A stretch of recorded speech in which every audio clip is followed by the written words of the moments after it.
Hola, muy buenas tardes. Mi nombre es Doris Dávila, ya la mayoría me conocen y esta charla corresponde a la clase que me asignaron para este módulo de endoscopía y corresponde al rol de la endoscopía en lo que es el sangrado digestivo bajo. Como objetivos, nos vamos a plantear revisar un poco lo que es la definición, la epidemiología y los factores de riesgo para el sangrado digestivo bajo. Además, analizar la evaluación inicial, así como las diferentes herramientas que existen para la estratificación de riesgo, explorar opciones tanto diagnósticas como terapéuticas que corresponden al manejo de esta patología, examinar las indicaciones de colonoscopia en el contexto de un sangrado digestivo bajo, agudo, así como la terapéutica disponible para cada uno de los escenarios y también discutir un poco lo que son las estrategias de manejo en cuanto a lo que son los pacientes que se presentan con esta entidad clínica acompañados de agentes antitrombóticos o antiplaquetarios y demás. Para efectos de examen, así como de esta presentación, que en su mayoría está hecha de la guía europea, eh, las preguntas de examen se van a realizar, perdón, de la guía europea.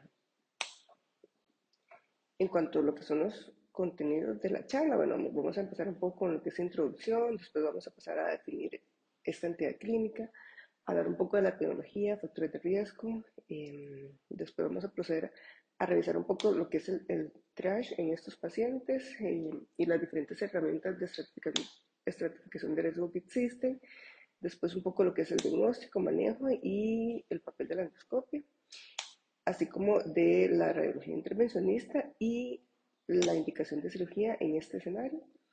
Y finalmente vamos a conversar un poquito lo que son el manejo de los agentes antitrombóticos, como les mencioné. Finalmente vamos a ver un poco lo que son las conclusiones. A manera de introducción, bueno, el sangrado digestivo bajo es una emergencia común con una mortalidad y con una alta morbilidad y que puede tener además una alta mortalidad. En las últimas décadas lo que se ha notado es que hay un aumento en la incidencia, tanto se atribuye un poco a lo que es el envejecimiento de nuestra población, así como el uso de los antitrombóticos en esta población de riesgo. El enfoque realmente ha cambiado de una evaluación endoscópica urgente a un enfoque basado en la estratificación de riesgo y un tratamiento dirigido, como lo vamos a ver más adelante. También se ha dado importancia a lo que es un poco las técnicas radiológicas intervencionistas y lo que sí siempre hay que tomar en cuenta es que esta entidad, bueno, requiere siempre de un manejo multidisciplinario en el cual no solamente vamos a estar nosotros a la cabeza, por supuesto, del manejo de sus pacientes, sino también acompañados de los radiólogos y los cirujanos. Bueno, primero vamos a proceder a definir lo que es el sangrado digestivo bajo. Previamente se definía como cualquier sangrado que se originara distal al ligamento de Treitz. Sin embargo, en las últimas décadas, con el avance de las opciones tanto terapéuticas, pero sobre todo diagnósticas para patología de lo que es intestino delgado, pues entonces realmente el sangrado digestivo bajo se contempla actualmente como un sangrado que corresponde a colon y recto, definiéndose el resto de sangrado el intestino delgado, perdón, como un sangrado medio. En cuanto a la epidemiología, bueno, se creo, a lo que se establece es una incidencia estimada de 33 a 87 por cada 100.000 habitantes. Las causas más comunes, como vamos a revisar ahorita, son la diverticulosis, pero también, bueno, hay que tomar en cuenta lo que son las colitis, sobre todo colitis por isquemia, los diferentes trastornos vasculares, como la angiodisplasia y las neoplasias. Como habíamos mencionado previamente, pues está asociado al envejecimiento de la población, así como al uso de anticoagulantes y antiagregantes. Típicamente los pacientes que se presentan con esta enfermedad, pues eh, están, son personas adultos mayores, es un factor de riesgo que utilizan algún tipo de estos agentes. Una mortalidad global de 3.4 a 8.8, sobre todo en pacientes hospitalizados, y la mayoría, aunque sin embargo la mayoría de los fallecimientos son atribuibles a las comorbilidades subyacentes de esos pacientes, no tanto como el sangrado grave, que realmente representa menos de un 1%. En cuanto a lo que es la epidemiología, realmente el sangrado articular es la causa más común. Tiene una incidencia superior al 20% en pacientes hospitalizados, que aumenta hasta un 34% cuando incluimos, perdón, a los pacientes que además tienen un sangrado diverticular presuntivo, que son aquellos pacientes que, digamos, si le hacemos la endoscopia y no encontramos ninguna otra causa de sangrado más que los divertículos en colon, que realmente es un cuadro, o bueno, es una de las cosas más comunes que nos encontramos en el día a día, ¿verdad? Después las enfermedades anorrectales como la segunda causa más frecuente. Aquí pues el sangrado hemorroidal se diagnostica hasta un 21% de los pacientes hospitalizados y dichosamente generalmente es autolimitado. Y finalmente pues tenemos otras causas como lo que es la colitis, sobre todo colitis isquémica, la proctitis por radiación, después la iatrogenia, que ahí vamos a incluir a los pacientes que hacen un sangrado pospolipectomía, ¿verdad? Las malformaciones vasculares y finalmente ok, un poco lo que veníamos hablando de las diferentes causas, como causa principal, pues el sangrado articular, pero después tenemos otras condiciones como la patología anorrectal, ahí se incluyen tanto los hemorroides como las fisuras, después los trastornos vasculares como la angioptasia, la lesión de la foie, varices rectales que también tenemos que tener presentes, después los distintos tipos de colitis, que tal vez la más frecuente, pues la isquemia, aunque aquí también tenemos que incluir a la enfermedad inflamatoria intestinal, colitis infecciosas, los pólipos, los adenomas, los hemartomas pueden llegar a sangrar bastante. La iatrogenia, como veníamos mencionando, que es posterior a algún procedimiento endoscópico. Y finalmente, pues las enfermedades malignas, ¿verdad? Algunos factores de riesgo que se han identificado independientes para el sangrado diverticular, el consumo de alcohol, el tabaquismo, los antiinflamatorios no esteroideos, la aspirina, así como fármacos antiplaquetarios no derivados de aspirina. En cuanto a las diferentes escalas que existen para hacer estratificación de riesgo, vamos a comentarlas a continuación. Existen diferentes condiciones que se asocian a factores de riesgo para un mal pronóstico, entre ellos principalmente la inestabilidad hemodinámica, perdón, al momento de la presentación.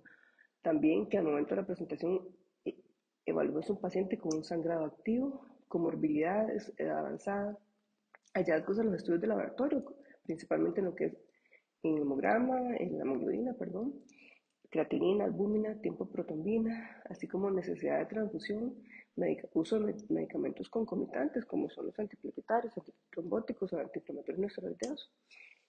Vamos a revisar ahorita tal vez la escala que se le ha dado como mayor importancia, que es la de Oakland. Sin embargo, hay que recordar, y esto la guía lo menciona varias veces, que ninguna escala va a superar nuestro juicio clínico al momento de abordar al paciente. Ok, bueno, continuando conversando un poco de lo que son las indicaciones para ingreso hospitalario, así como manejo ambulatorio, como mencionaba, ninguna escala debería utilizarse de manera aislada. Sí, tal vez una de las más utilizadas es la escala de Oakland, ¿verdad? Que nos ayuda a definir sobre todo aquel paciente que se puede manejar de forma ambulatoria. Y lo que se ha visto es que un Oakland score de menos de 8 puntos, pues es un paciente que realmente tenemos un 95% de probabilidad de una alta segura. Es una escala que está diseñada específicamente para eso, para identificar pacientes de bajo riesgo, incluye 7 variables por una alta segura, que se define como un desenlace opuesto definido como ausencia de resangrado intrahospitalario, de necesidad de transfusión de glóbulos rojos empecados, una intervención terapéutica, mortalidad intrahospitalaria o readmisión a los 28 días. Y bueno, esta es la escala, realmente pues no veo por qué ninguno debe aprenderse esto de memoria, se puede hacer en cualquiera de las calculadoras que tenemos, pero bueno, ahí están las 7 variables, que son cosas que realmente un médico general en un servicio de emergencias podría perfectamente aplicar para ayudarnos a tomar una decisión, pero siempre recordando que el juicio clínico es lo que va eh, a ser primordial en estos casos. Después la guía pues continúa revisando un poco de cuándo transfluir a los pacientes. Aquí lo que hace es clasificarlos en pacientes, bueno, dinámicamente estables, sin algún antecedente de una enfermedad cardiovascular. Aquí se puede tener una estrategia restrictiva, se ha visto que tiene mejores resultados Y el umbral para transfundir pues es una hemoglobina menor o igual a 7, una meta post-transfusión de 7 a 9. Y en pacientes que por el contrario tienen, bueno, que están estables hemodinámicamente, pero tienen algún antecedente de una enfermedad cardiovascular, aquí el umbral es menos de 8 para transfundir con una meta o con una post-transfusión meta mayor o igual a 10. En cuanto a lo que es diagnóstico y manejo del sangrado digestivo bajo, vamos a hablar primero de lo que es el papel de la endoscopía. Entonces, empezamos hablando de la colonoscopia, ¿verdad? ¿Cuándo debe ser la primera modalidad diagnóstica? Realmente lo que la guía menciona, y tal vez es algo que deberíamos, lo que más me interesa que quede claro, es que la colonoscopia debería ser la primera modalidad diagnóstica en pacientes hemodinámicamente estables, con sangrado digestivo bajo. Ahora, vamos a revisar un poco ahora de cuándo se debe realizar o en qué momento. Pero realmente lo que sí hay que tener claro es que la primera modalidad diagnóstica en aquel paciente que tenemos un cuadro clínico bueno, que sobre todo que es el paciente que no se va a ir para la casa, ¿verdad? El que no va a ser de manejo ambulatorio, el que se va a quedar, la primera modalidad diagnóstica en pacientes hemodinámicamente estables es la colonoscopia. Tiene muchas ventajas, permite tanto diagnóstico como toma de biopsias, así como tratamiento en la misma sesión y no requiere sangrado activo para el diagnóstico, evita exponer al paciente a radiación y toxicidad por medio de contraste, tiene un rendimiento diagnóstico que se ha llegado a observar de hasta un 100%, ¿verdad? Y podemos llegar a porcentajes de terapia hemostática aplicada de hasta 63% de los casos. Realmente nosotros somos los que manejamos ese tipo de pacientes y es lo que me gustaría que tal vez quede claro, ¿verdad? Es cierto que tanto la tomografía, tal vez la evidencia es de baja calidad, pero sí se ha visto que tanto la tomografía como la colonoscopia tienen rendimientos diagnósticos o y con perfiles de seguridad comparables, ¿verdad? Sin embargo, recordemos las ventajas de la colonoscopia que no tiene tal vez la tomografía. Y es que la colonoscopia tiene la ventaja de permitir el diagnóstico y tratamiento de forma simultánea, mientras que no requiere preparación intestinal. Tal vez esa es la parte en la cual es un poco más ventajosa la tomografía. Y bueno, aquí lo que hay que hacer es realmente definir el mejor estudio para cada escenario, ¿verdad? Para cada paciente, que no todos son iguales.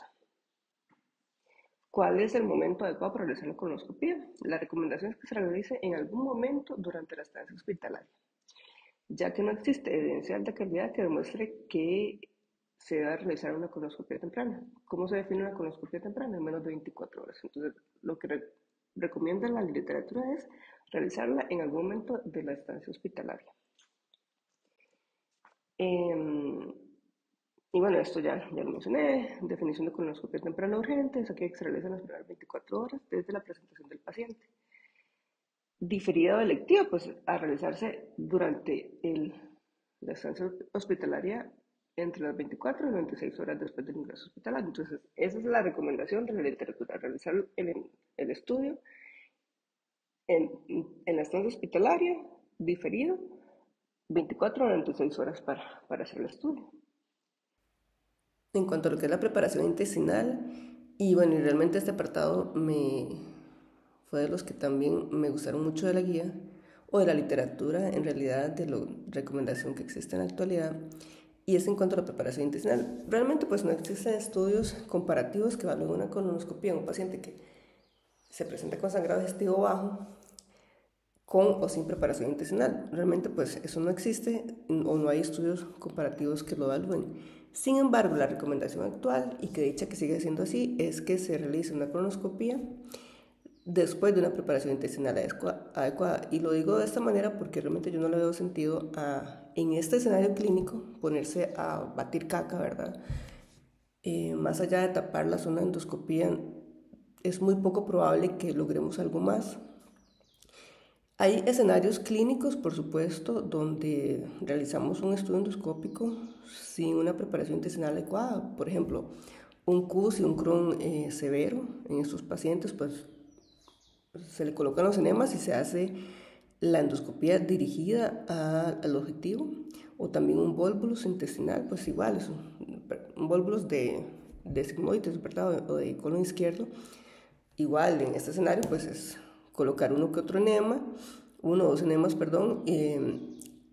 y realizar el ingreso con el objetivo de resolver el volvulus. Pero en este escenario de un sangrado digestivo bajo, que estamos hablando de que es un paciente que está estable, que vamos a realizar el estudio en un promedio de 24 horas, 6 horas, que es la recomendación, pues la recomendación actual sigue siendo que el paciente tenga preparación intestinal.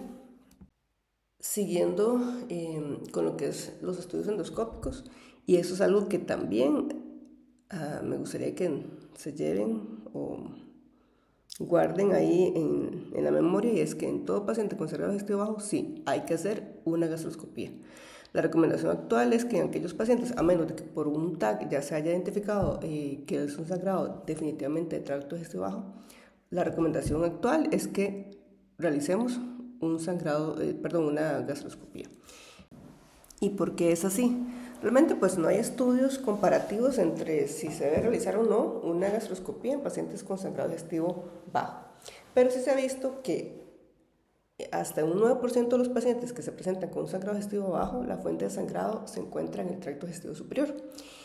Ahora, y también en pacientes que se presentan con hematoquesis severa, con inestabilidad hemodinámica, se ha visto que hasta un 15% de los casos es un sangrado alto. Entonces hay factores de riesgo para que sea una hemorragia digestiva alta, por ejemplo, hipertensión portal, úlcera péptica, uso de antiplaquetarios y una relación nitrógeno-creatinina mayor a 30.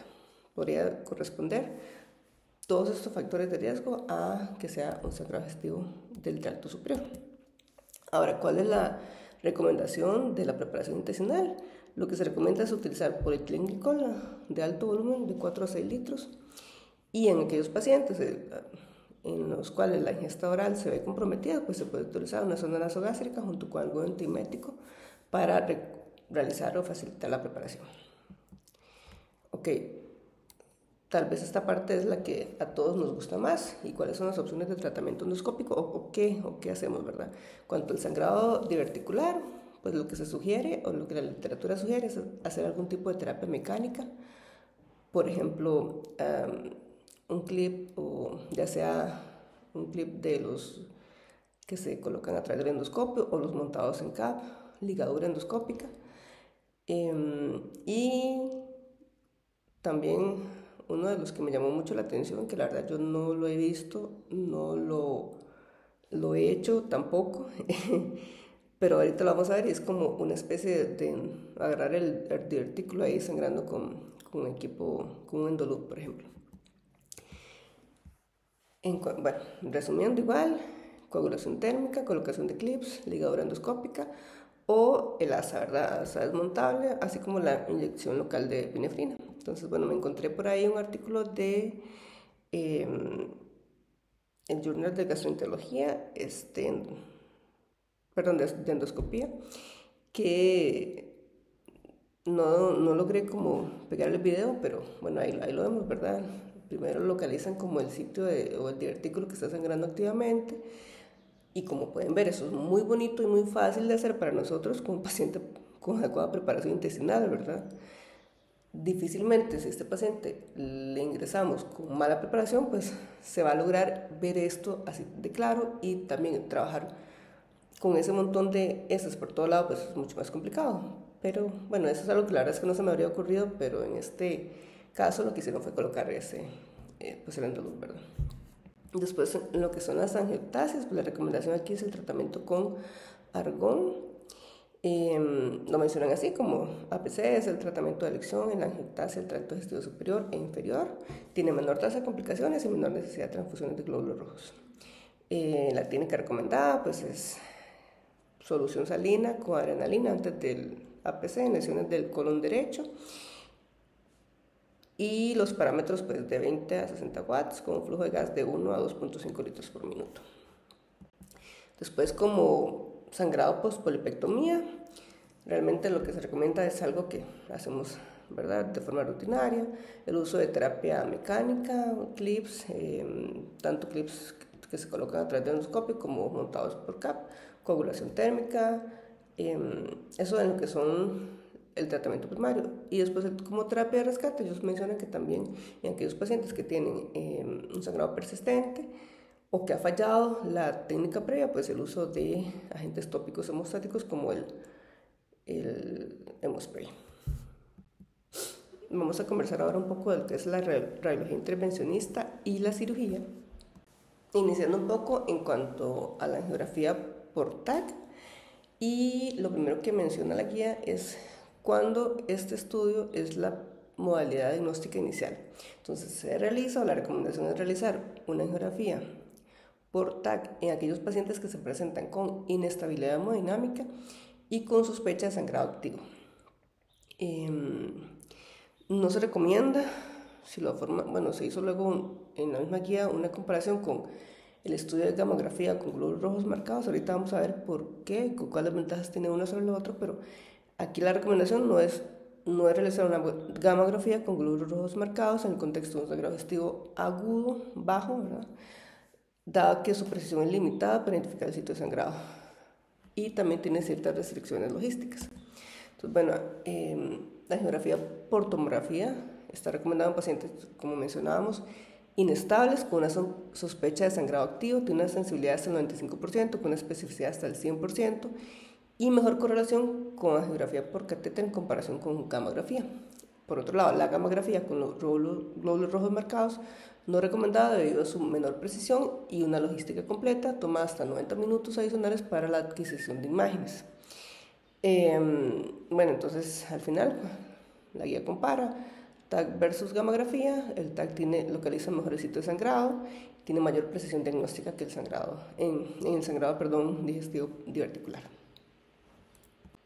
Ahora, ¿cuándo se debe utilizar radiología intervencionista en el tratamiento de la hemorragia digestiva baja? Bueno, aquí la recomendación es que la embolización arterial transcatéter se reserve para el tratamiento en un sangrado digestivo bajo agudo potencialmente mortal en aquellos pacientes que se presentan con inestables, ¿verdad? Con sangrado activo confirmado por TAC, en pacientes con sangrado profuso y continuo que no es tratable o que no responde a terapia endoscópica. Y la embolización debe realizarse en un tiempo menor o igual a una hora, en pacientes hemodinámicamente inestables, ya que el tiempo es un factor clave para tener desenlaces clínicos favorables.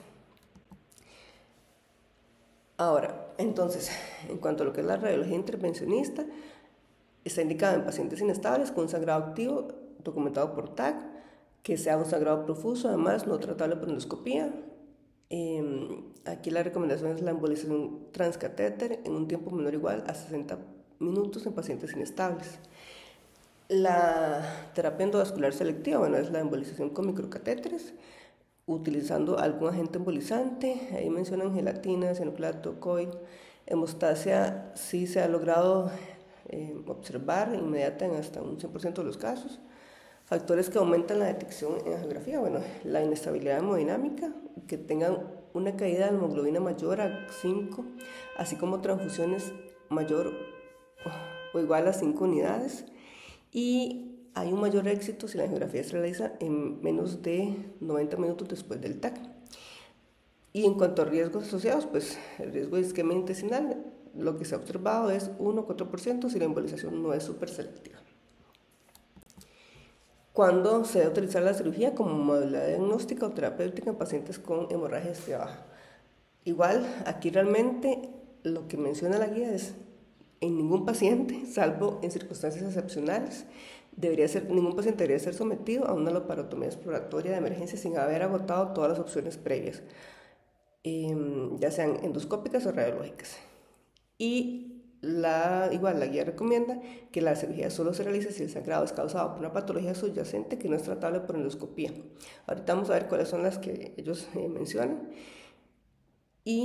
Pero otra vez, en aquellos pacientes donde la intervención endoscópica y radiológica realmente ha fallado. Nuevamente, ¿cuándo considerar una cirugía en sangrado digestivo bajo? Solo cuando ha fallado los estudios radiológicos y la endoscopía. Está contraindicado como primera opción, salvo en situaciones excepcionales. Y aquellos que mencionan la guía es la fístula ortoentérica, que yo dudo que algún estudio, alguna terapia endoscópica o radiológica logre hacer algo contra esta patología.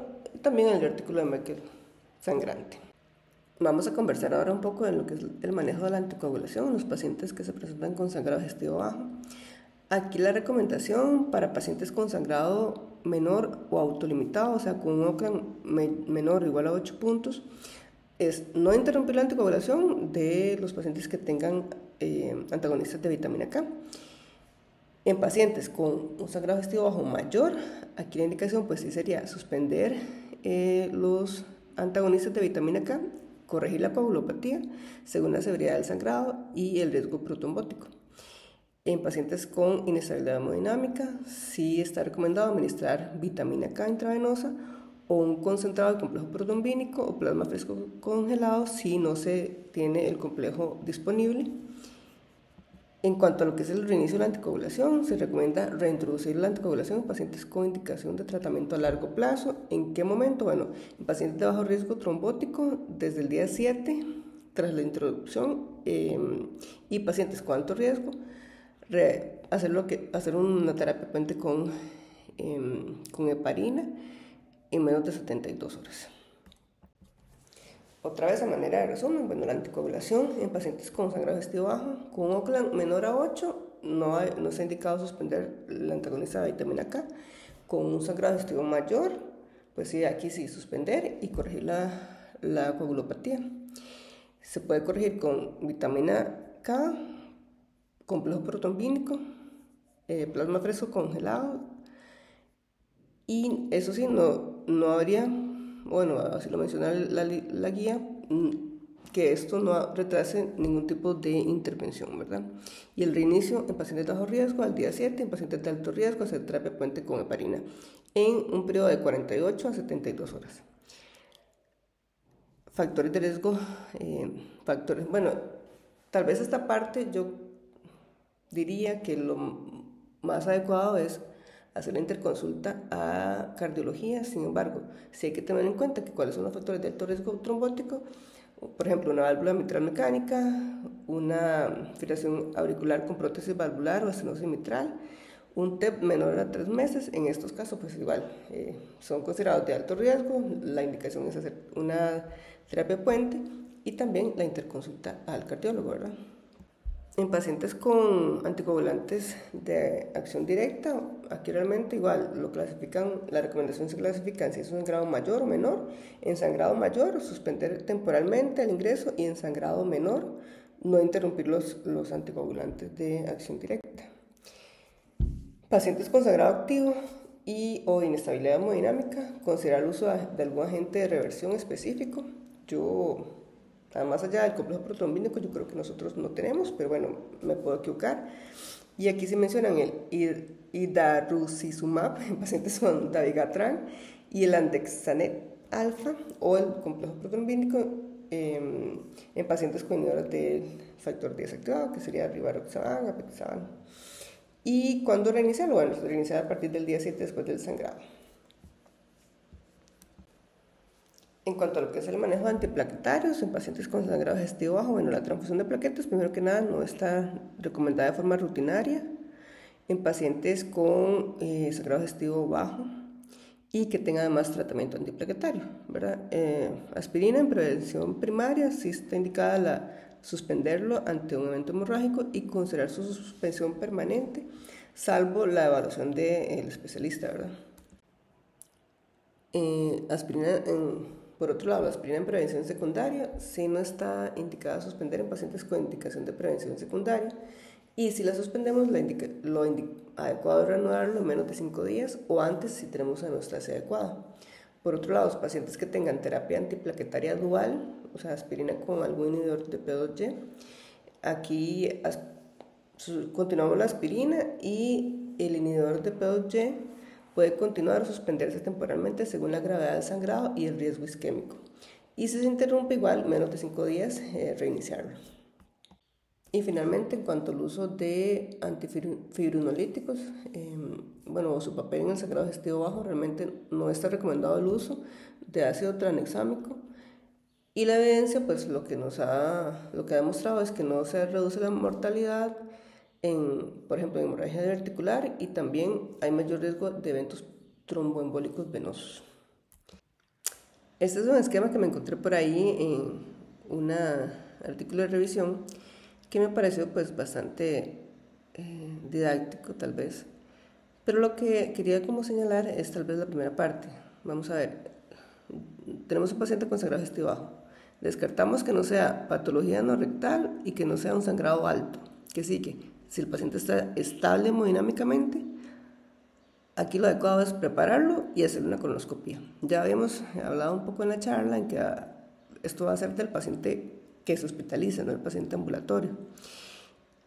Y si está inestable, bueno, aquí que según la literatura o lo que hemos revisado, lo que tocaría es una angiografía, ¿verdad? Aunque aquí mencionan también hacerlo híbrido con no solo la angiografía, sino la cirugía. Pero tal vez la parte que, repito, me interesa que nos llevemos todos es que esos pacientes sí necesitan una colonoscopia. Si el paciente se va a ingresar, no es un paciente que vamos a observar nada más ahí y continuar, no, ya es un paciente que se ha presentado con sangrado digestivo bajo severo, que por definición se quedó hospitalizado. Bueno, ese paciente hay que hacerle una colonoscopia. Y de forma general, lo que son las conclusiones, el sangrado digestivo bajo es una entidad compleja con múltiples etiologías y enfoques terapéuticos. El manejo ha evolucionado hacia una estratificación y un enfoque más dirigido. Las imágenes juegan un papel clave en la evaluación de los pacientes inestables sobre todo, y la endoscopia sigue siendo el pilar diagnóstico tanto para diagnóstico y tratamiento en los pacientes estables. Requieren además un abordaje multidisciplinario, el cual va a optimizar el pronóstico y reducir las complicaciones de los pacientes. Y bueno, muchas gracias por su atención. Que tengan todos un excelente semestre y muchos éxitos en el módulo. Buenas tardes.